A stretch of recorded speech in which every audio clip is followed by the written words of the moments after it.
അമ്മേ പരിശുദ്ധമേ, അമ്മേ പരിശുദ്ധമേ, ദൈവമാതാവേ, കൃപാസനത്തിലൂടെ ഞങ്ങൾക്കും ഞങ്ങളുടെ ദേശത്തിനും അമ്മ മധ്യസ്ഥം തേടിത്തന്ന എല്ലാ അനുഗ്രഹങ്ങൾക്കും കൃപകൾക്കും ഞങ്ങളിപ്പോൾ ഹൃദയം നിറഞ്ഞ നന്ദി പറയുന്നു. അമ്മേ പരിശുദ്ധമേ, ദൈവമാതാവേ, 2004 ഡിസംബർ 7 ഉച്ചകഴിഞ്ഞ് 2:30 കൃപാസനത്തിൽ സംഭവിച്ച അമ്മയുടെ പ്രത്യക്ഷപ്പെടലിനെ കുറിച്ച് തിരുസഭയ്ക്ക് സമർപ്പിച്ചിരിക്കുന്ന പഠനരേഖകളുടെ സഭാത്മകമായ പഠനം ആരംഭിക്കുവാൻ ഞങ്ങൾ പ്രാർത്ഥിക്കുന്നു.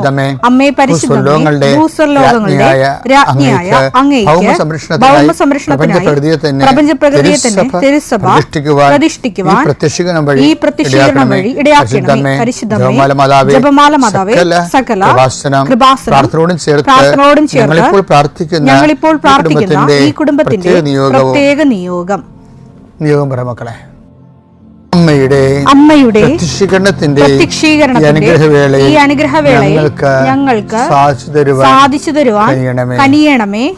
ആമേൻ. വിശ്വാസ പ്രമാണം. സർവശക്തനായ പിതാവും ആകാശത്തിന്റെയും ഭൂമിയുടെയും സൃഷ്ടാവുമായ ദൈവത്തിൽ ഞാൻ വിശ്വസിക്കുന്നു. അവിടുത്തെ ഏകപുത്രനും ഞങ്ങളുടെ കർത്താവുമായ ഈശോമിശിഹായിലും ഞാൻ വിശ്വസിക്കുന്നു. ഈ പുത്രൻ പരിശുദ്ധാത്മാവിനാൽ ഗർഭസ്ഥനായി കന്യകാമറിയത്തിൽ നിന്ന് പിറന്ന് പൊന്തിയോസ് പിലാത്തോസിന്റെ കാലത്ത് പീഡകൾ സഹിച്ച് കുരിശിൽ തറയ്ക്കപ്പെട്ട് മരിച്ച് അടക്കപ്പെട്ട് പാതാളങ്ങളിൽ ഇറങ്ങി മരിച്ചവരുടെ ഇടയിൽ നിന്ന് 3-ാം നാൾ ഉയർത്ത് സ്വർഗത്തിലേക്ക് എഴുന്നള്ളി സർവശക്തിയുള്ള പിതാവായ ദൈവത്തിന്റെ വലതുഭാഗത്തിരിക്കുന്നു. അവിടെ നിന്ന് ജീവിക്കുന്നവരെയും മരിച്ചവരെയും വിധിക്കുവാൻ വരുമെന്നും ഞാൻ വിശ്വസിക്കുന്നു. പരിശുദ്ധാത്മാവിലും ഞാൻ വിശ്വസിക്കുന്നു. വിശുദ്ധ കത്തോലിക്കാ സഭയിലും പുണ്യവാന്മാരുടെ ഐക്യത്തിലും പാപങ്ങളുടെ മോചനത്തിലും ശരീരത്തിന്റെ ഉയർപ്പിലും നിത്യമായ ജീവിതത്തിലും ഞാൻ വിശ്വസിക്കുന്നു. ആമേൻ. സുഖസ്ഥനായ ഞങ്ങളുടെ പിതാവേ, അങ്ങയുടെ നാമം പൂജിതമാകണമേ. അങ്ങയുടെ രാജ്യം വരണമേ. അങ്ങയുടെ തിരുമനസ് സ്വർഗത്തിലെ പോലെ ഭൂമിയിലും ആകണമേ. അന്നു വേണ്ടുന്ന ആഹാരം ഇന്ന് ഞങ്ങൾക്ക് തരണമേ. ഞങ്ങളോട് തെറ്റ് ചെയ്യുന്നവരോട് ഞങ്ങൾ ക്ഷമിക്കുന്നത് പോലെ ഞങ്ങളുടെ തെറ്റുകൾ ഞങ്ങളോടും ക്ഷമിക്കണമേ. ഞങ്ങളെ പ്രലോഭനത്തിൽ ഉൾപ്പെടുത്തരുതേ, തിന്മയിൽ ഞങ്ങൾ രക്ഷിക്കണമേ. ആമേൻ. നന്മ നിറഞ്ഞ മറിയമേ, സ്വസ്തി. കർത്താവ് അങ്ങയുടെ കൂടെ സ്ത്രീകളിൽ അങ്ങ് അനുഗ്രഹിക്കപ്പെട്ടവളാകുന്നു. അങ്ങയുടെ ഉദരത്തിൻ ഫലമായി ഈശോ അനുഗ്രഹിക്കപ്പെട്ടവനാകുന്നു. പരിശുദ്ധ മറിയമേ, തമ്പുരാന്റെ അമ്മേ, പാപികളായ ഞങ്ങൾക്ക് വേണ്ടി ഇപ്പോഴും ഞങ്ങളുടെ മരണസമയത്തും തമ്പുരാനോട് അപേക്ഷിക്കണമേ. ആമേൻ. കർത്താവേ, നിന്റെ ഉന്നതമായ നാമത്തിന് സ്വസ്ഥം ചെയ്യുന്നു. കർത്താവേ, നിന്റെ വിശുദ്ധ പൗരോഹിത്യത്തെ മഹത്വപ്പെടുത്തണമേ. കർത്താവേ, സഭയിലുള്ള സാന്നിധ്യം ദൃഢമാക്കണമേ. 39 വർഷം ഞാൻ അർപ്പിച്ച കൃപാന്റെ യുഗതിയായി കൃപാസ്ഥാന ജീവനോടെ പ്രത്യക്ഷപ്പെട്ട മാതാവിന്റെ മാധ്യസ്ഥയിൽ അത്താറെ നടന്ന 10,000-കണക്കിന് ആരാധന ശക്തിയാൽ കർത്താവേ, പഠന പരീക്ഷകളിലൊക്കെ എല്ലാം വ്യാപൃതരക്കുന്ന മക്കളെ ആസ്വദിക്കണമേ. വിവാഹം ഒത്തുവരുന്നതിന് വേണ്ടി പ്രാർത്ഥിക്കുന്നവരെ, വിവാഹം നിശ്ചയം ചെയ്തിട്ടുള്ളവരെ, വിവാഹ ദിനങ്ങളെ പ്രതീക്ഷിക്കുന്നവരെ, കർത്താവ് അതിനുവേണ്ടിയുള്ള ചുറ്റവട്ടങ്ങൾ ചെയ്യുന്നവരെ, ഒരുക്കങ്ങൾ നിശ്ചയിക്കുന്നവരെ, സാമ്പത്തികം അന്വേഷിക്കുന്നവരെ, തേടുന്നവരെ കർത്താവ് ആശീർവദിക്കട്ടെ. വിദേശങ്ങളിലേക്ക് പോകാൻ ഉദ്ദേശിക്കുന്നവരും ഡേറ്റ് ഫിക്സ് ചെയ്തവരെ, തിരിച്ചു വരാൻ പോകുന്നവർ, നിങ്ങളുടെ യാത്രകളെ കർത്താവ് ആശീർവദിക്കട്ടെ. നിങ്ങൾ കൊണ്ടുപോകുന്ന രേഖകളെ കർത്താവ് ആശീർവദിക്കട്ടെ. നിങ്ങൾ വരികയും പോവുകയും ചെയ്യുന്നവരെ മനസ്സിൽ വെച്ചിരിക്കുന്ന ഈ മാസത്തെ ലക്ഷ്യങ്ങളെ കർത്താവ് ഏറ്റെടുക്കുകയും നടപ്പിൽപ്പെടുത്തുകയും ചെയ്യട്ടെ. നീ ഏറ്റവും കൂടുതൽ വേദനിക്കുന്ന കാര്യങ്ങൾ മകനെക്കുറിച്ചാകാം, മകളെക്കുറിച്ചാകാം, ജീവിത പങ്കാളിയെക്കുറിച്ചാകാം, അത് എന്തു തന്നെയായാലും ഈ പ്രാർത്ഥനയുടെ ശക്തിയാൽ കർത്താവിൻ്റെ രക്തനിര തളിക്കപ്പെടുകയും നീ അനുഭവിക്കുന്ന സങ്കടങ്ങളൊന്ന് വിടുവിക്കുകയും ചെയ്യട്ടെ. എൻ്റെ കർത്താവിന് ഉന്നതമായ നാമത്തിൽ മക്കളില്ലാത്തവരെ ആശീർവദിക്കുന്നു. എൻ്റെ കർത്താവ് മക്കളെ ലഭിക്കുന്നതിനായി ആശീർവദിക്കുന്നു. എൻ്റെ കർത്താവ് ഉന്നതമായ നാമത്തെ ഗർഭസ്ഥ ശിശുക്കൾക്ക് പ്രശ്നങ്ങളുള്ളവരെ, ആശുപത്രി കിടക്കുന്ന രോഗികളെ, രോഗം ഇതുവരെയൊക്കെ പിടികിട്ടാത്തവരെ, പലതരത്തിലുള്ള നീണ്ട ഐസിയുവിലും നീണ്ട ദിവസങ്ങൾ താമസിക്കുന്നവരെ, സാമ്പത്തികമായ ബാധ്യതകളാൽ വലിയ ജപ്തി നടപടിയൊക്കെ വരാൻ പോകുന്നവർ, വന്നിട്ട് അതിലൂടെ കടന്നു പോകുന്നവർ, അവർക്ക് എത്രയും വേഗം ഒരു പോംവഴി കിട്ടാൻ പരിശുദ്ധ മാതാവിനെ ആശ്രയിക്കട്ടെ. പലതരത്തിലുള്ള അപകടങ്ങൾ, ആക്രമണങ്ങൾ അനുഭവിക്കുന്നവർ, ജലജീവികളുടെയും വിഷജന്തുക്കളുടെയും ആക്രമണങ്ങളിൽപ്പെട്ടിരിക്കുന്നവർ കർത്താവിൻ്റെ രക്തം അവരെ തിളക്കപ്പെടുകയും ഇതോടുകൂടി അവരുടെ രോഗങ്ങൾ വിട്ടുമാറുകയും യേശുനാമത്തിൽ പ്രാർത്ഥിക്കുന്നു. ആമേൻ. നമ്മൾ ആന്തരിക മനുഷ്യനെ, അതായത് ഈ നമ്മുടെ മതത്തിൻ്റെ രഹസ്യങ്ങൾ മഹത്വമാണെന്ന് പൗലോസ് പറയത്തില്ല. തിമോത്തി 3:16 നമ്മുടെ മതത്തിന്റെ രഹസ്യം കണ്ടാ, നമ്മുടെ മതത്തിന്റെ രഹസ്യം ശ്രേഷ്ഠമാണെന്ന് ഞങ്ങൾ പ്രഖ്യാപിക്കുന്നു. കണ്ടാ, അതായത് ഈ മതത്തിൻ്റെ ശ്രേഷ്ഠതയിലുള്ളതാണ് ഈ ആന്തരിക മനുഷ്യൻ്റെ ശക്തി പ്രാപിക്കൽ. ആന്തരിക മനുഷ്യൻ ശക്തി പ്രാപിക്കണത് എങ്ങനെയാണ്? ഈ ക്രിസ്തുവിന് ആന്തരിക മനുഷ്യൻ ശക്തി പ്രാപിച്ചത് യൂദാസ് വന്ന് ചുംബിച്ചപ്പോൾ അവൻ എന്താ വിളിച്ചത്? മത്തായി 26:49. അവൻ പെട്ടെന്ന് യേശുവിന്റെ അടുത്ത് ചെന്ന് ഗുരു സ്വസ്തി എന്ന് പറഞ്ഞു അവനെ ചുംബിച്ചു. യേശു അവനോട് ചോദിച്ചു, സ്നേഹിത, നീ എന്തിനാണ് വന്നത്? അപ്പൊ ഇത് വിഷയത്തില് ചുംബിച്ചത് എന്താണെന്നൊക്കെ ഈശോയ്ക്ക് അറിയാം. എന്താ കാര്യം അറിയാമെന്ന് വെച്ച് കഴിഞ്ഞാല് അതിന്റെ കാരണം തനിക്ക് സംഭവിക്കാനുള്ളതെല്ലാം അറിഞ്ഞിരുന്ന യേശു മുന്നോട്ട് വന്ന് അതങ്ങനെ വാക്കുണ്ട്. 18:4 തനിക്ക് സംഭവിക്കാനിരിക്കുന്നതെല്ലാം അറിഞ്ഞിരുന്ന യേശു മുമ്പോട്ട് വന്ന് അവരോട് ചോദിച്ചു, നിങ്ങൾ ആരെയാണ് അന്വേഷിക്കുന്നത്? ഇതിന്റെ വിഷയം എന്ന് വെച്ചാൽ ഈ ഒരു മുഹൂർത്തത്തിലാണ് യൂദാസ് മുന്നോട്ട് വന്ന് അവനെ ചുംബിക്കണത്. അതിൻ്റെ അർത്ഥം എന്താണ്? യൂദാസ് വരുന്നതും ചുംബിക്കണതും എന്തിനാണെന്നുള്ളത് തനിക്ക് സംഭവിക്കാതിരുന്നത് മുൻകൂട്ടി അറിഞ്ഞു. അപ്പം അറിഞ്ഞെങ്കിലും അവനെ ചുംബിച്ച് കഴിഞ്ഞെങ്കിലും യേശുവിൻ്റെ ആന്തരിക മനുഷ്യൻ സർപ്പങ്ങളുടെ മേൽ ചവിടണ കണ്ടില്ലേ? എന്താണ്? സ്നേഹിത എന്നാണ് വിളിക്കണേ. ഇതൊരു ഭയങ്കര ലോകത്ത് ഈശോ കൊണ്ടുവന്ന ഒരു വാല്യൂ സിസ്റ്റമാണിത്. എല്ലാ മതങ്ങളും നിഷ്പ്രഭമാകുന്നത് ഈ ഒരു ജംഗ്ഷനിൽ വെച്ചാൽ. കാര്യം ഇതുപോലെ ഒരു മനുഷ്യനെ വാർത്തെടുക്കാൻ പറ്റത്തില്ല.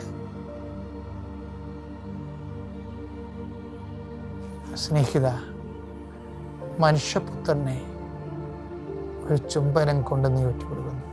അത് ചൂണ്ടിക്കാണിച്ചാൽ മതിയായിരുന്നു. ഇവനിപ്പോൾ കൊല്ലണമെന്നെങ്കിൽ പോലും കർത്താവ് ഇവന് ചൂണ്ടിക്കാണിച്ചാൽ മതിയായിരുന്നു. ശരിക്കും പറഞ്ഞാൽ ഇവനെന്ത് ചെയ്യുന്നറിയാമോ? മനുഷ്യരാശി, അമ്മയും കുഞ്ഞും ഭാര്യയും ഭർത്താവും എല്ലാവരും സ്നേഹം എന്ന് പറയുന്ന ദൈവികമായ വികാരത്തെ കൈമാറുന്നത് ചുമതലമുണ്ട്. അതിനെ കൊല്ലാനുള്ള ഉപകരണമാക്കി മാറ്റുകയാണ്.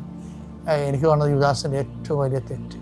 ആ ഏറ്റവും വലിയ തെറ്റ് ചെയ്തവൻ്റെ എന്നിലും കർത്താവ് സ്നേഹിത എന്ന് വിളിക്കുമ്പോൾ അതിൻ്റെ അർത്ഥം എന്താ? ആന്തരിക മനുഷ്യൻ്റെ ബലം പ്രാപിക്കലാണ്. എഫേസ്യൻസിൽ 3:16 അവിടുത്തെ മഹത്വത്തിന്റെ സമ്പന്നതയ്ക്ക് യോജിച്ച വിധം. ഞാൻ പറഞ്ഞു കേട്ടത് ഇതുമായിട്ട് അവിടുത്തെ മഹത്വ സമ്പന്നതയ്ക്ക് യോജിച്ച വിധം അവിടുന്ന് തന്റെ ആത്മാവിലൂടെ നിങ്ങളുടെ ആന്തരിക മനുഷ്യനെ ശക്തിപ്പെടുത്തണമെന്നും വിശ്വാസം വഴി ക്രിസ്തു നിങ്ങളുടെ ഹൃദയങ്ങളിൽ വസിക്കണമെന്നും. ഈ ഒരു സാഹചര്യത്തിലും വിശ്വാസം വഴി എന്താണ് നമ്മൾ വസിക്കേണ്ടത്? വിശ്വാസം വഴി നമ്മളിൽ ക്രിസ്തു വസിക്കണം. വിശ്വാസത്തിൻ്റെ ഫലം ക്രിസ്തുവാണ്. വിശ്വാസത്തിൻ്റെ ഫലം അനുഗ്രഹങ്ങൾ മാത്രമല്ല. അതൊക്കെ ആദ്യകാലം ആന്തരിക മനുഷ്യനെ സംബന്ധിച്ചിടത്തോളം വിശ്വാസത്തിൻ്റെ ഫലം ക്രിസ്തുവാണ്.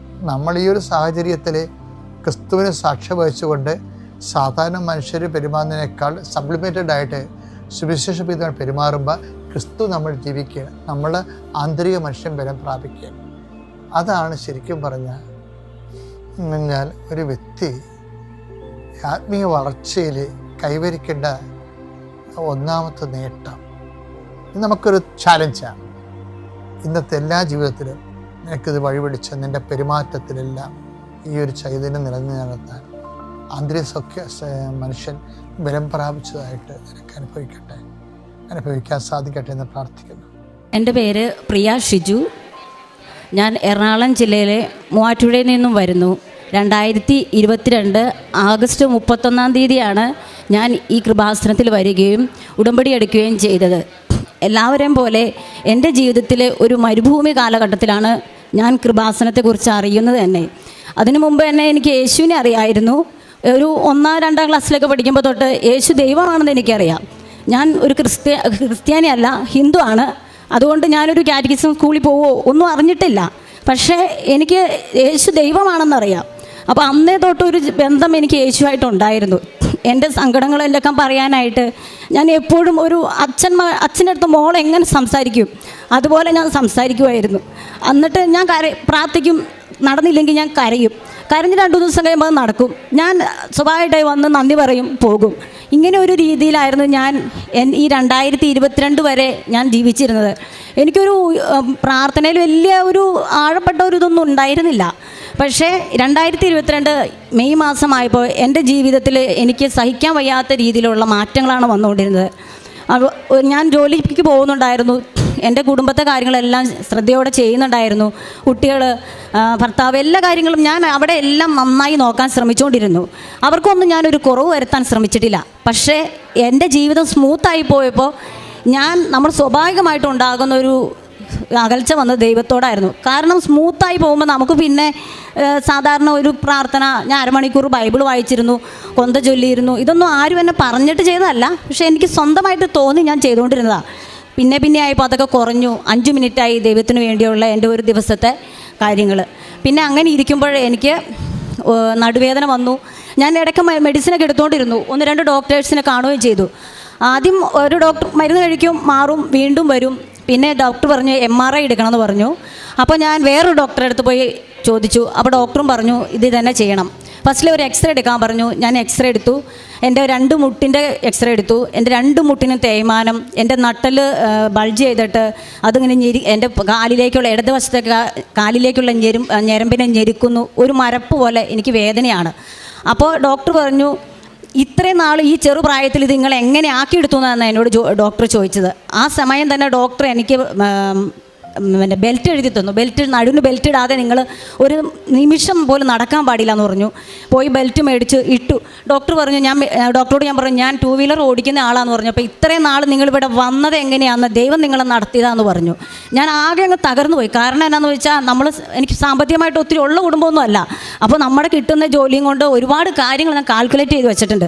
അത് അവിടെ ആ നിമിഷം മാറുമറിയുകയാണ് ചെയ്തത്. ആകെ മനസ്സ് തകർന്നു വന്നു കഴിഞ്ഞപ്പോൾ വീട്ടിൽ സപ്പോർട്ടായി ഉണ്ടാവുമെന്ന് വിചാരിച്ച ഹസ്ബൻഡും എന്നെ തള്ളി പറയുകയാണ് ചെയ്തത്. അപ്പോൾ എൻ്റെ ശ്രദ്ധയില്ലായ്മ എനിക്ക് വേണ്ടി ചെയ്തു വെച്ച പോലെ ഒരു ഇത് വന്നു. ആകെ തകർന്നു എന്ന് പറഞ്ഞാൽ ഇനി എനിക്കൊരു രക്ഷയില്ല.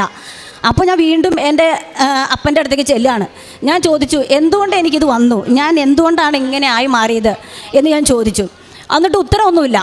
അപ്പോൾ പിന്നെ ഞാൻ ആശ്രയം വെച്ച സാധനങ്ങൾ, വ്യക്തികൾ, എൻ്റെ ജോലി, ഇപ്പോൾ എൻ്റെ ദൈവവും കൂടെ കൈവിട്ടു. പിന്നെ ഞാൻ എങ്ങനെ മുന്നോട്ട് പോകും എന്ന് ഞാൻ ഇത്രയും തകർന്നു പോയൊരു ജീവിതം ഞാൻ എന്ത് ചെയ്യും, ഇതെനിക്ക് വാക്കിൽ പറഞ്ഞറിയിക്കാൻ വയ്യ. അത്രയ്ക്കും ഞാൻ അനുഭവിച്ചു. അപ്പോൾ ഞാൻ ഇനി എന്ത് ചെയ്യും, എനിക്ക് മുന്നോട്ട് ആത്മഹത്യ ചെയ്യണോ, ഞാൻ തന്നെ മരിക്കണോ, കുഞ്ഞുങ്ങളെ കൊല്ലണോ, എന്തൊക്കെയാണ് അങ്ങനെ എൻ്റെ മനസ്സിൽ കടന്നു പോയെന്ന് എനിക്കറിയത്തില്ല.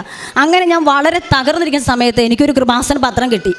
ഞാൻ ധ്യാനം കൂടിയിട്ടുണ്ട്, സ്റ്റേജ് ചെയ്ത് ധ്യാനം കൂടിയിട്ടുണ്ട്, പ്രാർത്ഥന കൂടിയിട്ടുണ്ട്, അങ്ങനെയൊക്കെ ചെയ്തിട്ടുണ്ടെങ്കിലും എനിക്ക് ഈ പത്രത്തോട് വലിയ താല്പര്യമൊന്നും തോന്നിയില്ല. പിന്നെ 2-3 ദിവസം കഴിഞ്ഞപ്പോൾ ഞാൻ ആ പത്രം എടുത്തൊന്ന് വായിച്ചു. അന്നേരം നമ്മുടെ ബഹുമാനപ്പെട്ട ജോസഫ് അച്ഛൻ്റെ ടോക്കിൽ ഇങ്ങനെ ഫീച്ചറിൽ ഇങ്ങനെ കിടക്കുന്നു. എൻ്റെ അതേ ഡയലോഗ് തന്നെ ആ പത്രത്തിൽ കണ്ടു. അപ്പം എനിക്ക് തോന്നി ഇതിലെന്തോ സംതിങ് ഉണ്ട്. ഞാൻ വായിച്ചു, ആ പത്രം മൊത്തം വായിച്ച് ഞാൻ ഇവിടെ വരണമെന്ന് തീരുമാനിക്കുകയും ഇവിടെ വന്ന് ഉടമ്പടി എടുക്കുകയും ചെയ്തു.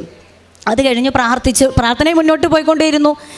പിന്നെ ഈ കഴിഞ്ഞ പ്രാവശ്യത്തെ ഒക്ടോബർ മാസത്തിലെ ജപമാല റാലിയിൽ ഞാൻ പങ്കെടുത്തതിൻ്റെ അന്ന് ഞാൻ ബെൽറ്റ് ഇട്ടുകൊണ്ടാണ് ഞാൻ ഇവിടെ വന്നായിരുന്നത്. ഞാൻ ബെൽറ്റ് ഒരു ബാഗിൽ വെച്ച് ഇവിടുന്ന് ജപമാല റാലി സ്റ്റാർട്ട് ചെയ്ത അപ്പോൾ തന്നെ എനിക്ക് ആ കൂടെ തന്നെ പങ്കെടുക്കാൻ പറ്റും. ഫസ്റ്റ് ആളുകൾ ആ അർത്തുങ്കൽ പള്ളിയിൽ കയറിപ്പോൾ ഞാനും കയറി. ഞാൻ ചങ്ക് പൊട്ടുന്ന രീതിയിൽ കരഞ്ഞ് എൻ്റെ എല്ലാം സമർപ്പിച്ചു.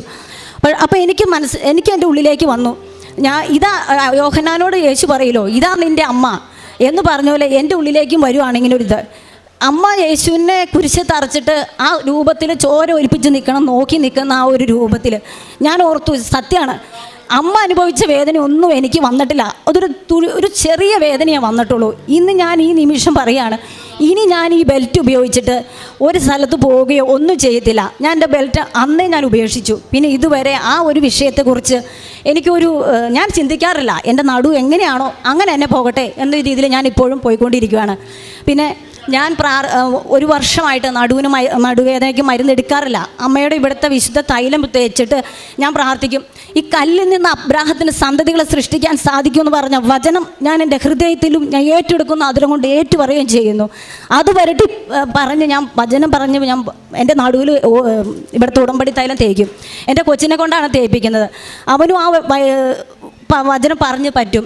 പിന്നെ ഞാൻ അതിനെക്കുറിച്ച് ഞാനത് മറന്നു. പിന്നെ അങ്ങനെ എനിക്ക് അത്രയും എനിക്ക് സഹിക്കാൻ പറ്റാത്ത ആ ഒരു വിഷയത്തിൽ നിന്ന് മാതാവ് എനിക്ക് വളരെ ഒരു വിടുതൽ തന്നു. പിന്നെ എനിക്ക് രണ്ടാമത് പറയാനുള്ളൊരു സാക്ഷി എന്ന് പറഞ്ഞാൽ എൻ്റെ ഈ മോളാണ്. ഇവരുടെ പേര് മിന്നു ഷിജു എന്നാണ്. മാതാവിൽ വിശ്വാസം ഉണ്ടോ എന്ന് ചോദിച്ചാൽ വിശ്വാസമൊന്നും അത്ര ഉണ്ടായിരുന്നില്ല. ഞാനിങ്ങനെ പ്രാർത്ഥിക്കും ഇതൊക്കെ ചെയ്യണ ആളായിട്ട് എനിക്ക് ഇങ്ങനെ ഓരോന്നൊക്കെ വരുമ്പോൾ കൊച്ചെന്നോട് ചോദിച്ചു, അമ്മ നമ്മൾ ദൈവത്തിനോട് കൂടുതൽ പ്രാർത്ഥിക്കുന്നവരാണെങ്കിൽ ദൈവം അവരെ എപ്പോഴും ഇങ്ങനെ ഒരു പാപത്തോ ഒരു പ്രശ്നങ്ങളോ വരാതെ അവരെപ്പോഴും കരുതുകയല്ലേ വേണ്ടത്, ഇങ്ങനെ ഓരോരോ സഹനങ്ങൾ തരുവാണോ ചെയ്യേണ്ടതെന്ന് എന്നോട് ചോദിച്ചു. അപ്പോൾ ഞാൻ പറഞ്ഞു, മോളെ നമുക്ക് ദൈവം ഇങ്ങനെ ഒരു സഹനങ്ങൾ തരുന്നത് സ്വർണം ഇങ്ങനെ ഉരുക്കിയാണ് അത് പ്യൂരിഫൈ ചെയ്തെടുക്കുന്നത്. അതുപോലെ നമ്മുടെ ഉള്ളിലുള്ള ഇതെല്ലാം മാലിന്യമെല്ലാം കഴിഞ്ഞ് നമ്മളെ വിശുദ്ധീകരിക്കാൻ വേണ്ടി ദൈവം തരുന്നതാണ് ഈ സഹനം എന്ന് പറഞ്ഞു. അപ്പോഴും അവൾക്കതൊരു വിശ്വാസമൊന്നുമല്ല. അങ്ങനെ അവൾ +1 പഠിച്ചുകൊണ്ടിരിക്കുന്ന സമയത്ത് ചെറിയ ഇഷ്യൂ ഞങ്ങളുടെ വീട്ടിലുണ്ടായി. ഞാൻ ഈ മദ്യപാനം നിർത്താൻ വേണ്ടിയുള്ള ഹോസ്പിറ്റലിലേക്ക് ഞാൻ പോയിട്ടുണ്ട്. അവരുടെ അടുത്ത് പോയത് അവർക്ക് ഈ പത്രം കൊടുക്കാനൊക്കെയാണ്. ഞാൻ പോയി അവിടുത്തെ ഡോക്ടറെ കണ്ടു. എനിക്ക് ഇങ്ങനെയൊക്കെ പ്രശ്നങ്ങളുണ്ടെന്ന് പറഞ്ഞ ഡോക്ടർ ഉറങ്ങാനായിട്ട് ഒരു ഗുളിക തന്നു. എനിക്ക് ശരിക്കും ഉറങ്ങാൻ പറ്റില്ല എന്ന് പറഞ്ഞപ്പോൾ ഞാൻ ആ ദേഷ്യത്തിന് എൻ്റെ ഹസ്ബൻഡായിട്ടുണ്ടായ ഇഷ്യൂവിൽ ദേഷ്യത്തിൽ ഞാൻ ആ ഗുളിക ഓർമ്മ എനിക്ക് സുഖമായിട്ടൊന്നും ഓർക്കാതെ ഉറങ്ങാനായിരുന്നു. ഞാൻ കണ്ണു തുറന്നു, എപ്പോഴോ കണ്ണു തുറക്കും, വീണ്ടും ഞാൻ പ്രത്യക്ഷീകരണ പ്രാർത്ഥന ചൊല്ലും, ഒരു ഗുളിക എടുത്ത് വയ്ക്കും, കിടക്കും. ഇങ്ങനെ 3 ദിവസം ഞാൻ കിടന്നു. എൻ്റെ കൊച്ചിൻ്റെ +1 മോഡൽ പരീക്ഷയുടെ സമയത്താണ്. അവൾ അത്യാവശ്യം പഠിക്കുകയൊക്കെ ചെയ്യും. എന്നിട്ട് അവൾ പരീക്ഷയ്ക്ക് പോയപ്പോൾ പറഞ്ഞു, ഈ 3 ദിവസം എനിക്കൊന്നും പഠിക്കാൻ പറ്റിയില്ല അമ്മ, കാരണം എൻ്റെ പരീക്ഷ എനിക്ക് ശരിക്കും എഴുതാൻ പറ്റിയിട്ടില്ല, എന്നെ സിസ്റ്റർ വഴക്ക് പറയുമെന്ന് പറഞ്ഞു. അതവിടെ മാത്സിൻ്റെ പരീക്ഷ സമയത്തായിരുന്നു. അപ്പോൾ ഞാൻ അവളോട് ചോദിച്ചു, നിനക്ക് എത്ര മാർക്കാണ് മാത്സിന് വേണ്ടതെന്ന് ചോദിച്ചു. എനിക്ക് ഫുൾ മാർക്ക് കിട്ടുന്നത് മോഡൽ പരീക്ഷയ്ക്ക് 60-ലാണ്. അപ്പോൾ ഞാൻ എടുത്ത് വായിക്കാൻ അവളോട് പറഞ്ഞു, നിനക്ക് മാതാവ് 50 മാർക്ക് വരുമെന്ന് പറഞ്ഞു. അപ്പോൾ കൊച്ചിന് വിശ്വാസമില്ലാത്തതുകൊണ്ട് അവൾ പറഞ്ഞു, പിന്നെ മാതാവ് ഇപ്പം മാർക്ക് തരികയല്ലേ എന്ന് പറഞ്ഞ് അവളങ്ങ് പോയി. പിന്നെ അതിൻ്റെ പേപ്പർ വായിക്കാനായിട്ട് സ്കൂളിൽ നിന്ന് ചെല്ലാൻ പറഞ്ഞു. പോകാൻ നേരത്ത് ഞാൻ വീട്ടിൻ്റെ ഇരിക്കും. അപ്പോൾ അവൾ എന്നോട് പറഞ്ഞിട്ടേ, ഇന്ന് എൻ്റെ മാത്സിൻ്റെ മാർക്ക് തരുന്ന ദിവസമാണ്. അപ്പോൾ അമ്മ പറഞ്ഞ പോലെ മാതാവ് എനിക്ക് 50 മാർക്ക് തരൂലേ എന്ന് പറഞ്ഞിട്ട് ഒരു വിശ്വാസമില്ലാത്ത രീതിയിലാണ് പോയത്. പക്ഷേ ഞാൻ ആ പോണ പോക്കിന് മാതാവിനോട് ഞാൻ പറഞ്ഞു, മാതാവ് നീ അവൾക്ക് 50 മാർക്ക് കൊടുത്തില്ലേലും ഞാൻ വിശ്വസിക്കും, നീ എൻ്റെ കൊച്ചിനെ ഇനിയുള്ള കാര്യങ്ങൾ ഏറ്റെടുത്തോളൂ എന്ന് വിശ്വസിക്കും. പക്ഷേ അവൾക്കൊരു വിശ്വാസം വരണമെങ്കിൽ മാതാവ് അവൾക്ക് 50 മാർക്ക് കൊടുക്കണം. അതിൽ 51 ആവരുത്, 50 തന്നെ കൊടുത്താൽ അവൾ അത് വിശ്വസിക്കുകയുള്ളൂ. നീ ഇവിടെ ഈ ഇതിൽ പ്രവർത്തിച്ചിരിക്കണം, നീ ആയിരിക്കണം എൻ്റെ കൊച്ചിൻ്റെ പേപ്പർ നോക്കിയത്, നീ ആയിരിക്കണം എൻ്റെ കൊച്ചിന് മാർക്ക് കിട്ടുമെന്ന് പറഞ്ഞു. ഇവൾ അത് സാധാരണ ടീച്ചർ വിളിച്ചു, എല്ലാവരുടെയും പേപ്പർ വിളിച്ചു കൊടുത്തു. ഇവരുടെ പേര് വിളിച്ചപ്പോൾ ഇവളുടെ പേര് മിന്നു ഷിജു, 50 മാർക്കെന്ന് പറഞ്ഞു. ആ സമയത്ത് അവൾ അവിടെ നിന്ന് കരഞ്ഞ്. അപ്പോൾ ഞാൻ എൻ്റെ തിരിച്ചു വന്നപ്പോൾ അവൾ പറഞ്ഞു, ഇവൾ കൂട്ടുകാരോടൊക്കെ പറഞ്ഞു, അമ്മ ഇങ്ങനെ കൃപാസനത്തിൽ പോകുന്നുണ്ട്, അമ്മച്ചി പറഞ്ഞായിരുന്നു എനിക്ക് 50 മാർക്ക് കിട്ടും, മാതാവ് മാർക്ക് ഇടണമെന്ന് പറഞ്ഞിരുന്നു എന്ന് പറഞ്ഞു. അത് കഴിഞ്ഞ് അവൾ തിരിച്ചു വന്നപ്പോൾ എന്നോട് പറഞ്ഞു, അമ്മ എങ്ങനെയാണ് അറിഞ്ഞേ എനിക്ക് 50 മാർക്കാന്ന്, അമ്മ എങ്ങനെ അറിഞ്ഞേ? സിസ്റ്ററല്ലേ എൻ്റെ പേപ്പർ നോക്കി. അപ്പം പറഞ്ഞു, ഇല്ല, നിൻ്റെ പേപ്പർ നോക്കി ഇത് മാതാവാണ്, അപ്പോൾ മാതാവാണ് നിനക്ക് 50 മാർക്ക് തന്നേന്ന് പറഞ്ഞു. അപ്പോൾ ഞാൻ ആ നിമിഷം ഇവർ കണ്ടിട്ടില്ല, ഞാൻ എൻ്റെ മുറിയിൽ കയറി മുട്ടുകുത്തി മാതാവിനോട് നന്ദി പറഞ്ഞു. കാരണം ഇപ്പോൾ എൻ്റെ കൊച്ചിന് മാതാവിനെ കിട്ടിയ ഇനി അവളുടെ ജീവിതത്തിലുടനീളം അവൾ മാതാവിനെ യേശുവിനെ മുറുകി പിടിച്ചോളും. അപ്പോൾ ഞാൻ അതിന് നന്ദി പറഞ്ഞു. അപ്പോൾ അവൾ പിന്നെ പറയാണ്, എനിക്ക് ഇത്രയും വിഷയം പഠിച്ചിട്ടും മാത്സിന് ഫുൾ മാർക്ക് കിട്ടിയിട്ടില്ല. അപ്പോൾ ഞാൻ പറഞ്ഞു, ഇവളോട് പറഞ്ഞു, പുള്ള പ്രാർത്ഥിച്ചോ, നിനക്ക് മാതാവ് ഫുൾ മാർക്ക് തരും. അപ്പോൾ ഞാൻ കയറി സാക്ഷ്യം പറഞ്ഞോളാന്ന് പറഞ്ഞു. അങ്ങനെ +1 മാത്സിന് അവൾക്ക് 80 നൽകി മാതാവ് അനുഗ്രഹിച്ചു. അങ്ങനെ ഒരിക്കൽ കൂടി അവളുടെ വിശ്വാസം മാതാവ് വർദ്ധിപ്പിച്ചു. ഈ പ്രാവശ്യം +2 പരീക്ഷയുടെ സമയത്ത് ഞങ്ങൾ സാമ്പത്തികമായിട്ട് ഒത്തിരി ഉയർന്നവരൊന്നുമല്ല, സാധാരണക്കാർ തന്നെയാണ്. ഉയർന്ന ഇവർക്ക് നീറ്റ് എഴുതാൻ പോകണമെന്നാണ് ആഗ്രഹം. അപ്പോൾ നല്ല മാർക്ക് കിട്ടുവാണെങ്കിൽ അവിടെ ഫീസ് ഇളവൊക്കെ ഉണ്ടാവുമല്ലോ എന്നൊക്കെ ഓർത്ത് പ്രാർത്ഥിച്ചു. ഞാനും ശക്തമായി പ്രാർത്ഥിക്കുന്നുണ്ടായിരുന്നു. അപ്പോൾ മാതാവ് ഈ പ്രാവശ്യത്തെ +2 പരീക്ഷയിൽ +2 600 മാർക്കും കൊടുത്ത് എൻ്റെ കൊച്ചിന് മൂവാറ്റുപുഴ സെൻറ്റ് അഗസ്റ്റിൻ ഗേൾസ് ഹൈസ്കൂളിൽ 1200 മാർക്കിൽ 1107 മാർക്ക് നൽകി. 1197 നൽകി ടോപ്പറായി എൻ്റെ കുഞ്ഞിനെ മാതാവ് ഉയർത്തി. എൻ്റെയും എൻ്റെ കുടുംബത്തിൻ്റെയും വിശ്വാസം ഒരിക്കൽ കൂടി വർദ്ധിപ്പിച്ചു. ഇത് ഞാനൊരു പൂവാണ് ചോദിച്ചത്. +1 കണക്ക് പരീക്ഷയിൽ ഫുൾ മാർക്ക് മാത്രമേ ഞാൻ ചോദിച്ചുള്ളൂ. അപ്പോൾ ഞാനൊരു പൂ ചോദിച്ചപ്പോൾ എൻ്റെ മാതാവ് എൻ്റെ കുടുംബത്തിലേക്ക് ഒരു പൂക്കാലം പോരെ, +2 ഫുള്ള് ഇവരുടെ ക്ലാസ്സിൽ ഒരിക്കലും അവൾ ഫുള്ള് വാങ്ങിച്ചിട്ടില്ല. ആ ആൾക്ക് 600 തന്ന് മൂവാറ്റുപുഴ ഗേൾസ് ഹയർ സെക്കൻഡറിയിലെ ടോപ്പറായി എൻ്റെ കുഞ്ഞിനെ ഉയർത്തി. ഇതുവഴി എൻ്റെ കുഞ്ഞിൻ്റെ വിശ്വാസം ഒരിക്കൽ കൂടി എൻ്റെയും എൻ്റെ കുഞ്ഞിൻ്റെയും വിശ്വാസം വർദ്ധിപ്പിക്കാൻ ഇടയായി. പിന്നെ അതുപോലെ തന്നെ ഞാൻ ഈ പത്രം കൊടുക്കാൻ പോകുമ്പോൾ എല്ലാവർക്കും ഒന്നും ഞാൻ പത്രം കൊടുക്കത്തില്ല, ഹോസ്പിറ്റലും കൊടുക്കത്തില്ല. ഓരോ ഹോസ്പിറ്റലിൽ കയറി അവിടെ ഒരു 3-4 പേപ്പർ കിടക്കുന്നുണ്ട്. അവർ ആ പേപ്പറിൽ ചോറ് വെച്ചുകൊണ്ടും പൊതിഞ്ഞെടുക്കും. അങ്ങനെ അത് ചെയ്യുന്നത് എൻ്റെ മുമ്പിൽ അത് ചെയ്യാൻ എനിക്ക് വിഷമമായിരുന്നു. ഞാൻ 1-2 പ്രാവശ്യം ഹോസ്പിറ്റലിൽ പോയിട്ടുള്ളൂ. ഞാൻ പത്രം കൊടുക്കാൻ പോകുമ്പോൾ എനിക്ക് സേഫായിട്ടുള്ളിടത്താണ് ഞാൻ ആദ്യമേ കൊടുത്തുകൊണ്ടിരുന്നത്. പിന്നെ ആയപ്പോൾ ഞാൻ കൂടുതൽ എന്താ ചെയ്യുക, അച്ഛനെപ്പോഴും ഇങ്ങനെ ധ്യാനത്തിൽ പറയും, നിങ്ങളും ദൈവത്തിന് വേണ്ടി കൂടുതൽ എന്താണ് ചെയ്യുന്നത് എന്ന് ചോദിക്കും. അതാണ് ദൈവം നോക്കണമെന്നാണ് പറയണേ. അപ്പോൾ ഞാൻ പിന്നെ എൻ്റെ പ്രാർത്ഥനയൊക്കെ മാറ്റി, എൻ്റെ നിയോഗം മാറ്റി വെച്ചിട്ട് എനിക്ക് എങ്ങനെ യേശുവിനെ കൂടുതൽ സ്നേഹിക്കാം, ഈ കൂടുതൽ മറ്റുള്ളവർക്ക് യേശുവിനെ കൊടുക്കാൻ പറ്റും എന്നായി. അപ്പോൾ ഞാൻ എൻ്റെ സേഫ് കോർണറിൽ നിന്ന് മാറി മൂവാറ്റുപുഴ കച്ചേരി താഴത്ത് KSRTC ബസ്സും പ്രൈവറ്റ് ബസ്സും, അത് വലിയ ടൗണാണ്, അവിടെ ഞാൻ പത്രം വിതരണം ചെയ്യാൻ തുടങ്ങി. ഓരോ ബസ് വന്ന് ആളിറങ്ങുമ്പോൾ ഞാൻ ചെല്ലും, ചേട്ടാ ഇത് കൃപാസനത്തിലെ പത്രമാണ്, ഇതങ്ങനെ ആലപ്പുഴയിലെ മാതാവിൻ്റെ പത്രമാണ്, ഒരുപാട് അനുഗ്രഹങ്ങളുള്ള പത്രമാണ്, നമുക്ക് വായിക്കുമോ എന്ന് ചോദിച്ചിട്ട് വിശ്വാസ പ്രമാണം ചൊല്ലിയിട്ടല്ലാതെ ഒരു പത്രവും ഞാൻ ഒരാളുടെ കൊടുക്കാറില്ല. അങ്ങനെ ചെയ്യുമ്പോൾ എന്നോട് ആളുകൾ പുച്ഛത്തോടെ നോക്കിയിട്ടുണ്ട്, കളിയാക്കി ചിരിച്ചിട്ടുണ്ട്. ഞാൻ ഓട്ടോ ഡ്രൈവർമാരുടെ സ്റ്റാൻഡിലും പോയി ഇതുപോലെ പത്രങ്ങൾ കൊടുക്കും. ഇതൊന്നും ഞാൻ പത്രം കൊടുക്കുമ്പോൾ വളരെ ചമ്മി കൊടുത്തുകൊണ്ടിരുന്ന ആളാണ്. അങ്ങനെയൊക്കെ ഒരു മാറ്റം നൽകിയത് മാതാവാണ്. ഞാൻ എപ്പോഴും ഈ അനുഗ്രഹം നൽകിയതിന് മാതാവിനോട് ഞാൻ നന്ദി പറയുന്നു. അതുപോലെ തന്നെ എൻ്റെ തൊട്ടടുത്തുള്ള 2 കുട്ടികൾ കല്യാണം കഴിഞ്ഞവരാ, ചെറുപ്രായമാണ്. അപ്പോൾ ഞാൻ ഇതുപോലെയുള്ള ഞാൻ പ്രാർത്ഥിക്കും, എനിക്ക് മാതാവേ മറ്റുള്ളവർക്ക് വേണ്ടി പ്രാർത്ഥിക്കാനായിട്ട് വലിയൊരു കൃപ തരണേന്ന്. അങ്ങനെ ഞാൻ പത്രം കൊടുക്കാൻ പോയപ്പോൾ 2 കുട്ടികളെ കണ്ടുമുട്ടി. അവർ 2 പേരും ചെറുപ്രായമാണ്. ഹസ്ബൻഡുമായിട്ട് എന്തോ വേറെ ഇഷ്യൂ ആയിട്ട് അവർ വീട്ടിൽ വന്ന് നിൽക്കുക. അപ്പോൾ ഞാൻ ആ കൊച്ചിന് പത്രം കൊടുത്തിട്ട് ഇങ്ങനെ പറഞ്ഞു, മോളെ എൻ്റെ കുടുംബത്തിൽ വന്ന സമാധാനവും എല്ലാം ഞാൻ അവരെക്കുറിച്ച് അവരോട് പറയുമായിരുന്നു. അങ്ങനെ ഞാൻ ആ കൊച്ചിന് പത്രം കൊടുത്തു കഴിഞ്ഞപ്പോൾ അതിനെ പിറ്റത്തെ ആഴ്ച തന്നെ അതിന് ഒരു ലാബ് പഠിച്ച കൊച്ചാണ്. അപ്പോൾ ലാബിൽ ജോലി കിട്ടി. അപ്പോൾ ആ കൊച്ചിന് എന്നെ വിളിച്ചു, ചേച്ചി ആ പത്രം തന്നതിൻ്റെ പിറ്റേ ആഴ്ച തന്നെ എനിക്കൊരു ജോലി കിട്ടി ചേച്ചി, ഇപ്പോൾ എൻ്റെ മനസ്സിനൊരു സമാധാനം വന്നിട്ടുണ്ടെന്ന് പറഞ്ഞു. അത് കഴിഞ്ഞ് ഞാൻ പിന്നെ അതിന് ഇവിടുത്തെ സാക്ഷ്യങ്ങൾ അഴിച്ചു കൊടുക്കാൻ തുടങ്ങി. അപ്പോൾ ഇവിടെ ഈ ആൾക്കാരെ കയറിയിരുന്ന ഒരു ചേച്ചി റെയിൽവേ സ്റ്റേഷനിൽ പിന്നെ ട്രെയിൻ കാത്ത് നിൽക്കുകയാണ്, ട്രെയിന് ചാടി ആത്മഹത്യ ചെയ്യാൻ വേണ്ടി. അത് ഇച്ചിരി ലെങ്ത്തുള്ള സാക്ഷിയായിരുന്നു. ഞാനത് ആ കൊച്ചിന് അഴിച്ചു കൊടുത്തിട്ട്, ഇത് നീ ഫുള്ളായിട്ടും കേൾക്കണം, എന്നിട്ട് നീ പറയണം ഈ ചേച്ചിക്ക് മാതാവ് അനുഗ്രഹം കൊടുത്തതുപോലെ എൻ്റെയും ജീവിതത്തിൽ ഇടപെടണമെന്ന് പ്രാർത്ഥിക്കണമെന്ന് പറഞ്ഞു.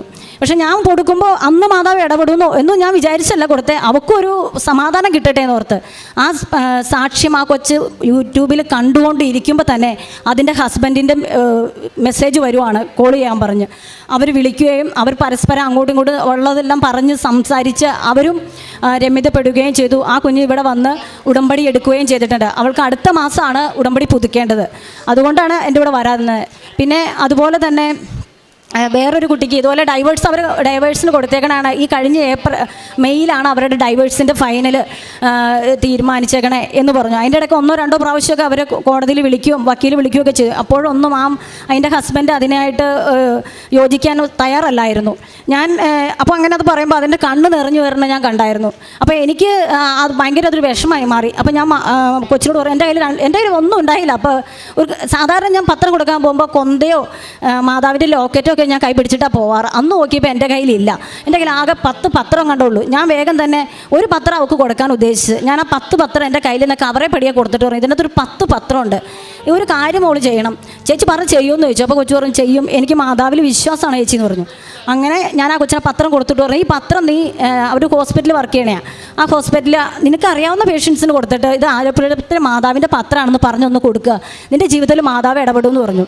അങ്ങനെ ആ കൊച്ച് ആ 10 പത്രം കൊടുത്തു. ഞാൻ ചോദിച്ചു, മോളെ കൊടുത്തു എന്ന് പറഞ്ഞു. പിന്നെ ആ മാസം ഒന്നും ഒരിതുണ്ടായില്ല. ഈ കഴിഞ്ഞ അവരുടെ ഫൈനൽ ഹിയറിങ്ങിന് മുന്നേ ആ ഹസ്ബൻഡ് അവളെ താമസിക്കുന്നിടത്ത് വരികയും അവളെ കൊച്ചിനെ കാണുകയും തിരിച്ച് വീട്ടിൽ കൂട്ടിക്കൊണ്ടു പോവുകയും ചെയ്തു.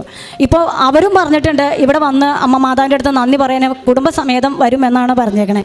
ഇങ്ങനെ എൻ്റെ ജീവിതത്തിലും ഞാൻ മറ്റുള്ളവരുടെ മാതാവിനെ കുറിച്ച് പറഞ്ഞ് അവരുടെ ജീവിതത്തിലും മാതാവ് ഇടപെട്ടത് എനിക്ക് ഞാൻ കൃപാസന മാതാവിനോടും യേശുപ്പയോടും ഒരുപാട് നന്ദി പറഞ്ഞു. കാരണം എനിക്കത് പറഞ്ഞറിയിക്കാൻ പറ്റാത്ത, എൻ്റെ വാക്കിലൊതുങ്ങുന്ന സന്തോഷമല്ല അത് എൻ്റെ ജീവിതത്തിൽ മാതാവ് തന്നെ ചെറുതും വലുതുമായിട്ട് ഒത്തിരി അനുഭവങ്ങൾ എനിക്ക് തന്നിട്ടുണ്ട്. ഇത്രയും ഒരു യോഗ്യതയൊന്നും ഉണ്ടായിട്ടൊന്നും അല്ല എന്നെ ഇവിടെ ദൈവം കയറ്റി നിർത്തിയത്. കാരണം ഞാൻ ഉടമ്പടിയിൽ പറഞ്ഞ പ്രേക്ഷിത പ്രവർത്തനങ്ങളുടെ കേസിൽ എനിക്ക് ആഴ്ച തോറും ഒന്നും രോഗികളെ കാണാനോ കാരുണ്യ പ്രവൃത്തി ചെയ്യാനോ ഒന്നും സാധിച്ചിട്ടില്ല. സാമ്പത്തികമായിട്ടുണ്ടായിട്ടില്ല, സാഹചര്യം കൊണ്ടും പറ്റാറില്ല. അപ്പോൾ ഞാൻ എൻ്റെ കയ്യിൽ പൈസ വരണ അനുസരിച്ച് ഞാൻ ആരോടും പറയാറില്ല. എനിക്ക് കിട്ടുന്ന അനുസരിച്ച് ഒരു ഓർഫനേജ്, വയസ്സായ അമ്മമാരെ താമസിപ്പിക്കുന്ന സ്ഥലമുണ്ട്, അവിടെ ഞാൻ അവർക്ക് ഫുഡ് മേടിച്ചു കൊടുക്കാനും, എനിക്ക് പറ്റില്ലെങ്കിൽ ഞാൻ മറ്റുള്ളവരോട് കൂടി പറയും ഇങ്ങനൊരു ഇതുണ്ട്, നിങ്ങൾ എന്നോട് സഹായിക്കാമോ എന്ന് പറഞ്ഞാൽ അവരും കൂടി ചെയ്ത് അങ്ങനെ അവർക്ക് ഫുഡ് വാങ്ങിച്ചു കൊടുക്കാൻ എനിക്ക് സാധിച്ചിട്ടുണ്ട്. ഞാൻ അവർക്ക് നൈറ്റി അങ്ങനെയുള്ള സാധനങ്ങൾ മേടിച്ചു കൊടുക്കാൻ സാധിച്ചിട്ടുണ്ട്. അരി മേടിച്ചു കൊടുക്കാറുണ്ട്. ചില സമയങ്ങളിൽ ഞാൻ ഇവിടെ കേട്ടിട്ടുണ്ട് ആൾക്കാർ നഖം വെട്ടി കൊടുത്തു, തല ജീവി കൊടുത്തു, കുളിപ്പിച്ചു. അപ്പോൾ എനിക്ക് അങ്ങനെ ചെല്ലുമ്പോൾ അങ്ങോട്ട് പറഞ്ഞ് അവർക്ക് ഇഷ്ടപ്പെട്ടില്ലല്ലോ എങ്കിൽ എന്നൊരു ധാരണ ഉണ്ടായിരുന്നു. ഒരു ദിവസം ഞാൻ ഇങ്ങോട്ട് ചെന്നപ്പോൾ അവർ നഖം വെട്ടി എടുത്ത് എനിക്ക് ഇങ്ങോട്ട് തന്നിട്ട് അതിലൊരു അമ്മച്ചു പറഞ്ഞു എൻ്റെ നഖം ഒന്ന് വെട്ടിത്തരാമോ എന്ന് ചോദിച്ചു. അങ്ങനെ അവരെ എൻ്റെ ആഗ്രഹം ഞാൻ അവിടെ പറയണേന് മുന്നേ തന്നെ അങ്ങനെ അവരുടെ നഖം വെട്ടി കൊടുക്കാനും ആ അമ്മമാരെ കുളിപ്പിക്കാൻ കൂടാനും അവരുടെ തലയിലുള്ള ഈ പേൻ അങ്ങനെയുള്ള സാധനങ്ങളൊക്കെ അത് കളയാനൊക്കെ എന്നെ മാതാവ് ഒരുക്കിയതാണ്. പക്ഷേ എനിക്ക് പണ്ട് ഭയങ്കരമായിട്ട് അറപ്പുള്ള ഒരാളായിരുന്നു ഇങ്ങനെയുള്ള കാര്യങ്ങൾ ചെയ്യാൻ. എൻ്റെ കുഞ്ഞിൻ്റെ പോലും ചെയ്യാൻ എനിക്ക് മടിയുള്ള ആളായ ഞാൻ എൻ്റെ ദൈവത്തിന് വേണ്ടി ഇനിയും എൻ്റെ ജീവിതത്തിൽ ദൈവം ഇടപെടാൻ വേണ്ടി, ഇത് ഞാൻ എൻ്റെ നിയോഗം സാധിക്കാൻ വേണ്ടി ചെയ്യുന്ന കാര്യമല്ല. എനിക്ക് കൂടുതൽ യേശുവിനെ കുറിച്ച് അറിയാനും, എനിക്ക് ഞാൻ അതരം കൊണ്ടല്ല പ്രാർത്ഥിക്കേണ്ടത്, എനിക്ക് ഹൃദയം കൊണ്ട് പ്രാർത്ഥിക്കണം. അതാണ് എൻ്റെ ഏറ്റവും വലിയ നിയോഗം. അമ്മ മാതാവും യേശുവും അതെനിക്ക് സാധിച്ചു തരുമെന്ന് ഞാൻ ഹൃദയത്തിൽ ഉറച്ചു വിശ്വസിക്കുന്നു. ഈ ആൾത്താരിൽ കയറി നിൽക്കാനും ഇങ്ങനൊരു സാക്ഷ്യം പറയാനും എന്നെ അനുവദിച്ചതിനോർത്ത് ഞാൻ അമ്മയോടും തിരുക്കുമാരനോടും കൊടാനുകൂടി നന്ദി പറയുന്നു. ഇതെൻ്റെ മോള് പാലാ ബ്രില്യൻറ്റിൽ നാളെ അഡ്മിഷൻ എടുക്കാൻ പോവുകയാണ്. ഇനിയും ഞാനൊരു സാക്ഷിയായിട്ട് ഇവിടെ കയറുന്നുണ്ടെങ്കിൽ അതൊരു അമ്മ നൽകുന്ന സാക്ഷ്യമായിരിക്കും. ഞാൻ 5ാമത് ഉടമ്പടി പുതുക്കിയിട്ട് പോയപ്പോൾ പറഞ്ഞ ആ വാതകം നിന്നിട്ട് പറഞ്ഞിട്ടാണ് ഞാൻ പോയത്, അമ്മേ ഇനി ഞാനിവിടെ വരുന്നത് സാക്ഷ്യം പറയാനായിരിക്കും. അമ്മയുടെ സ്വർഗീയ സാക്ഷിയായി യേശുവിൻ്റെ നാമത്തിൽ എന്നെ ഉയർത്തണമേ എന്ന് പറഞ്ഞിട്ടാണ് ഞാൻ പോയത്. ഇവിടെ നിൽക്കാൻ 2ാമതും എന്നെ അനുവദിച്ച് അമ്മ മാതാവിന് ഒരിക്കൽ കൂടി ഞാൻ നന്ദി പറയുന്നു. പരിശുദ്ധ അമ്മയുടെ മധ്യസ്ഥ സഹായത്തിൽ വളരെ ബോധ്യത്തോടുകൂടി അൾത്താരയിൽ സാക്ഷ്യം പറയാനായിട്ട് ദൈവം അനുവദിച്ചു എന്നുള്ളതാണ്. ഇതിൽ ഏറ്റവും പ്രധാനപ്പെട്ട ഒരു മകളുടെ സാക്ഷ്യമാണ്. അതിൽ ഏറ്റവും പ്രധാനപ്പെട്ടത് ശ്രദ്ധിക്കേണ്ടത് ഒരു കുട്ടിക്ക് ഫുൾ മാർക്ക് കിട്ടുന്നത് അല്ല യഥാർത്ഥ സാക്ഷ്യം എന്ന് പറയണത്. അത് ദൈവത്തെ വിളിക്കാത്തവർക്കും ഫുൾ മാർക്ക് കിട്ടുന്നുണ്ട്, ദൈവത്തെ വിളിക്കാത്തവരും കാനഡയിലും അമേരിക്കയിലൊക്കെ പോകുന്നുണ്ട്. അതൊന്നുമല്ല നമ്മുടെ പ്രധാനപ്പെട്ട വിഷയം. ഒരു ബ്ലെസ്സിങ് ഒരാൾക്ക് കിട്ടി എന്നുള്ളതല്ല സാക്ഷ്യം. അതിൻ്റെ ഇൻവെസ്റ്റ്മെൻറ്റിൽ ഒരാൾക്ക് വിശ്വാസം കിട്ടി എന്നുള്ളതാണ്. അത് കർത്താവിൻ്റെ ഒരു സുവിശേഷ വേലയിൽ കർത്താവ് സൗഖ്യങ്ങൾ നടത്തുമ്പം കർത്താവ് ഉറപ്പുവരുത്തുന്ന ഒരു കാര്യം, ആ വ്യക്തിയും അതിന് ചുറ്റുമുള്ളവരും ഇത് കണ്ട് ദൈവത്തിൽ വിശ്വസിക്കുക. അപ്പം വിശ്വാസം വർദ്ധിക്കുക എന്നുള്ളതാണ്. അത് എവിടം വരെ എന്നുള്ള നിത്യത വരെയുള്ള. അപ്പോൾ ഈ മകളുടെ വിശ്വാസത്തിൻ്റെ ഒരടയാളമായിട്ട് ഈ കാര്യത്തിന് വേണ്ടി ശക്തമായിട്ട് ഈ അമ്മ പ്രാർത്ഥിച്ചു എന്നുള്ളതും, അപ്പോൾ ആ ഒരു കാര്യം നടന്നു കഴിയുമ്പം അവസാനം ആ സാക്ഷ്യത്തിൽ തന്നെ അതിന് ക്ലാരിറ്റി ഉണ്ട്. അത് നടന്നു കഴിയുമ്പോൾ ജീവിതത്തിൽ ഒന്നിനു വേണ്ടി ആർക്കു വേണ്ടിയും ആ മകൾ ഈശോനെയും മാതാവിനെയും മാറ്റിവെക്കത്തില്ല. അപ്പം ആ ഒരു വാഗ്ദാനം നിയോഗം നടക്കുവാനായിട്ട് ദൈവം ഈ ഒരു സാഹചര്യം ക്രമീകരിച്ചു എന്നുള്ളതാണ് സാക്ഷ്യം. അപ്പം അതിന് വളരെ വ്യക്തമായിട്ട് വലിയൊരു അടയാളമായിട്ട് ഒരു പക്ഷേ അന്ന് ഈ മകൾ ഈ അൾത്താരയിൽ വന്ന് നിൽക്കുവാൻ തക്കവതൊരു ബോധ്യം ആ ഒരു കുടുംബത്തിന് നൽകി, അല്ലെങ്കിൽ ആ പ്രാർത്ഥനയ്ക്ക്. അപ്പോൾ അതാണ് ഏറ്റവും പ്രധാനപ്പെട്ടൊരു വിഷയം. അതുതന്നെയാണ് ഈ അമ്മ പ്രാർത്ഥിച്ചതും. മാതാവ് നല്ല വെടിപ്പായിട്ട് നല്ല കാര്യമായിട്ട് അത് സാധിച്ചു കൊടുത്തു. അപ്പം മകളുടെ ചോദ്യം ഉണ്ട്, അതായത് ഇപ്പം ദൈവത്തെ വിളിക്കുന്നവർക്ക്, അപ്പോൾ കർത്താവ് യോഹന്നാൻ്റെ 15-ാം അധ്യായത്തിൽ 25-ാമത്തെ വാക്യത്തിൽ പറയുന്നുണ്ട്, എന്നെ അവർ പീഡിപ്പിച്ചെങ്കിൽ എൻ്റെ നാമത്തിൽ ഇറങ്ങുമ്പോൾ നിങ്ങളെയും അവർ പീഡിപ്പിക്കുമെന്നാണ് ശിഷ്യന്മാരോട് അവസാനം, അതായത് കർത്താവിൻ്റെ അവസാന സമയങ്ങളിൽ പറയും, എന്നെ പീഡിപ്പിക്കുമെങ്കിൽ നിന്നെ പീഡിപ്പിക്കുമ്പോൾ ബലിയർപ്പിക്കപ്പെടും എന്നുള്ള സന്തോഷത്തോടെ. അപ്പം ദൈവം ആഗ്രഹിക്കുന്ന ജീവിതത്തിൽ അങ്ങനെ ഒരു ലോജിക്കാണ് വർക്കൗട്ട് ചെയ്യുന്നതെങ്കിൽ ഏറ്റവും സൗഭാഗ്യവതിയായിട്ട്, ലോകത്തിൻ്റെ കണ്ണിൽ ഏറ്റവും സൗഭാഗ്യവതിയായിട്ട് ജീവിക്കേണ്ട ഒരു സ്ത്രീ എന്ന് പറയുന്നത് പരിശുദ്ധ അമ്മയാണ്. പരിശുദ്ധ അമ്മയുടെ ജീവിതം പരിശോധിക്കുമ്പം ജീവിതത്തിൻ്റെ അവസാനം വരെ മാനുഷികമായ കണ്ണിൽ നോക്കുമ്പം ആ ഒരു വ്യക്തിക്ക് ഒരു മാനുഷിക കണ്ണിൽ നോക്കുമ്പോൾ സ്വസ്ഥമായിട്ടൊന്ന് ഒരു പ്രസവ സമയമോ ഒന്ന് പ്രസവിക്കാനോ സ്വസ്ഥമായിട്ടൊരു ജീവിതമൊന്നും മാതാവിനെ നമ്മൾ നോക്കുമ്പോൾ കാണുന്നില്ല, വായിച്ചറിയണില്ല. അപ്പോൾ ദൈവം ആഗ്രഹിക്കുന്ന ഒരു സ്വസ്ഥതയും സമാധാനവും ഈ മനുഷ്യൻ്റെ കണ്ണുകളിലുള്ള അനുഗ്രഹമല്ല, അത് ഉള്ളിൽ നിന്ന് പൗലോസ് അപ്പോസ്തലൻ പറയുന്നത് ദാരിദ്ര്യമാണെങ്കിലും സുഭിക്ഷമാണെങ്കിലും ഭിക്ഷയാണെങ്കിലും എന്തു തന്നെയാണെങ്കിലും അതിൻ്റെ ഉള്ളിൻ്റെ ഉള്ളിൽ അനുഭവിക്കുന്ന ഈ ഇരുൾമൂടിയ താഴ്വരയിലൂടെ നടന്നാലും ഭയം എന്തെന്നറിയത്തില്ലെന്ന് പറയണ, അല്ലെങ്കിൽ തീയുടെ നടുവിലൊന്നും തീ നിന്നെ തീണ്ടത്തില്ലെന്ന് പറയണ ഒരു ദൈവസാന്നിധ്യത്തിൻ്റെ അവബോധമുണ്ട്. അതാണ് ആ ഒരു ബോധ്യത്തിലേക്കാണ് ഉടമ്പടി എടുത്ത് ഈ അവസാന സാക്ഷ്യങ്ങൾ ചുരുക്കുമ്പോൾ വന്നെത്തി നിൽക്കുന്നത്. കാരണം ഇനി എന്ത് വന്നാലും മാതാവ് കൂടെ ഉണ്ടെന്നുള്ളൊരു ബോധ്യം അത് വെറുതെ ഇങ്ങനെ കേട്ടും പ്രസംഗം കേട്ടിട്ടുള്ള ബോധ്യമൊന്നുമല്ല, അനുഭവങ്ങൾ വെച്ച്. അത് ആ മകൾക്കും അങ്ങനെ ഒരു അനുഭവം പകർന്നു കൊടുക്കുവാനായിട്ട് ഈ ഉടമ്പടി സഹായിച്ചെന്നുള്ളൂ. രണ്ടാമത്തത്, ഉടമ്പടി ആരാധനയിലൊക്കെ ബഹുമാനപ്പെട്ട അച്ഛൻ പറയുന്ന കാര്യങ്ങളൊക്കെ വ്യക്തമായിട്ട് കേൾക്കുന്നുണ്ട്. അപ്പോൾ അതും ഒക്കെ ഒരുപാട് ഈ ഒരു സാക്ഷ്യത്തിന് സഹായമായിട്ടുണ്ട്. മൂന്നാമത്തത്, ഉടമ്പടിയിൽ വ്യക്തമായിട്ട് കാര്യങ്ങൾ ചെയ്യാനായിട്ട് ശ്രമിക്കുന്നുണ്ട്. ഇപ്പം ഏറ്റവും പ്രധാനപ്പെട്ട ഫോക്കസ് ചെയ്ത് പറഞ്ഞത് പത്രം കൊടുക്കുന്ന, കാരണം ഈ ഒരു വ്യക്തി ഇവിടെ വരാനായിട്ട് കാരണമായി ഏതോ ഒരു വ്യക്തി പത്രപ്രേക്ഷിത പ്രവർത്തനത്തിൻ്റെ ഭാഗമായിട്ട് കൊടുത്ത ഒരു പത്രം ആണ് ഇവിടം വരെ എത്തിച്ചതും. അപ്പം ഏറ്റവും അവസാനം പറയണത്, താനത് വിശ്വാസ പ്രമാണം ചൊല്ലി പ്രാർത്ഥനയോട് കൊടുക്കണു. ഒരു സ്ഥലത്ത് ചെല്ലുമ്പോൾ കൃപയോടുകൂടി അവരെ സ്വന്തം എന്നതുപോലെ ശുശ്രൂഷിക്കുന്നു. അപ്പം സാക്ഷ്യം കേട്ട് ഒരു വ്യക്തി പ്രാർത്ഥിക്കുന്നു. അപ്പം ഓരോ സാക്ഷ്യങ്ങൾ കേൾക്കുമ്പോൾ ഇതുപോലെ നമ്മളിങ്ങനെ നോട്ട് ചെയ്ത് വെക്കണം, അവർ ചെയ്യുന്ന നന്മകളും ചെയ്ത പ്രാർത്ഥനകളും. അതെല്ലാം കൂടി ചേർത്തിട്ട് നോക്കുമ്പോഴാണ് മാതാവ് ഈ അൾത്താരിൽ രണ്ടാമത്തെ പ്രാവശ്യവും വന്നു നിൽക്കാനായിട്ട് ദൈവം ഇടവരുത്തിയത്. അതിന് സൗഖ്യത്തിൻ്റെ കാര്യം പറയുന്നുണ്ട്. അപ്പം ഇത്രയും ബോധ്യത്തോടെ സൗഖ്യവും വിജയവും സാന്നിധ്യവും മറ്റുള്ളവർക്ക് വേണ്ടി പ്രാർത്ഥിക്കുമ്പോൾ അവർക്ക് സൗഖ്യം ലഭിക്കുന്നതും ഇത്രയും ബോധ്യത്തോടു കൂടി അൾത്താരിൽ കയറി നിൽക്കുവാനായിട്ട് ദൈവം അനുവദിച്ചതിനും പരിശുദ്ധമ്മയുടെ പ്രത്യക്ഷീകരണത്തിൻ്റെ ഒരു സാക്ഷ്യമായിട്ട് ഇത് മാറുന്നതിനെല്ലാം പ്രതി നമുക്ക് ഏറെ പ്രത്യേകിച്ച് കരങ്ങളടിച്ച് ദൈവത്തിൻ്റെ നാമം മഹത്വപ്പെടുത്താം.